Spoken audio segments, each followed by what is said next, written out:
I'm going to show you something with the dynamic simulation with the wheels. This is my little car. This is the little track that it's going to go down. And what I want you to see is when I hit play. Come on, buddy. When I hit play, there it goes. You can see how these wheels don't turn.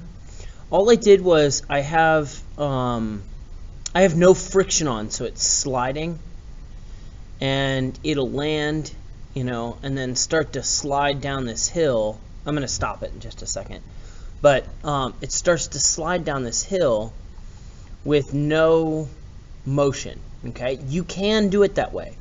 That's totally fine. I'm going to show you another way to do this, and if you notice, I had to do it like 5 seconds to give it enough time to go down. What I'm about to do is going to increase the calculation time by a great deal.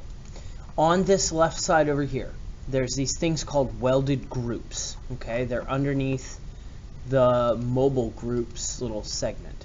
Okay, they represent where the wheels are, where the car frame is. The car frame for me is welded because it's stuck to the frame.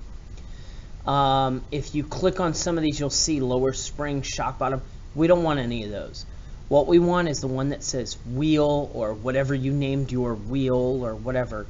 There should be about 4 of them. 1, 2, and we'll go up, 3, and 4. Each one of these, I'm going to go retain degree of freedom. Okay, and it'll disappear. So see how it brought it down here? I'm going to go down to my other wheel. I'm going to right click, retain degree of freedom, and you'll see it pop down here. Okay, we'll go back, right click, retain degree of freedom, retain degree of freedom right here. Boop. And it'll pull all of those wheels, 1, 2, 3, 4. So now when I hit play, I didn't add any friction, so they're not going to roll. So let's try that again. And we'll go back here, and I'm going to go to my contacts. You can hold shift and select multiple at a time. And properties, and I'm just gonna make this just real small, like 0.1 or even lower. It'll be enough, hopefully, to make it so you'll see that as it rolls, see how these wheels are starting to roll now? It doesn't seem to actually increase the amount of time at all. Well, that's good. So it'll roll all the way down this hill, and when it gets here, it picks up speed and it launches.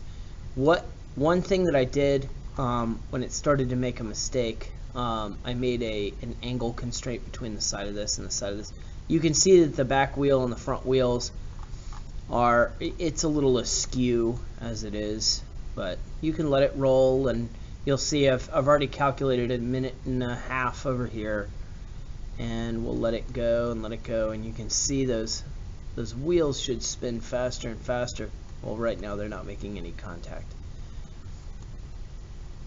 I might have made my hill a little too steep, and you'll see this thing crash into the ground. So anyways, so I'll show you the video process and stuff like that in another video, but that shows you how to do some degree of freedom for your wheels so they roll.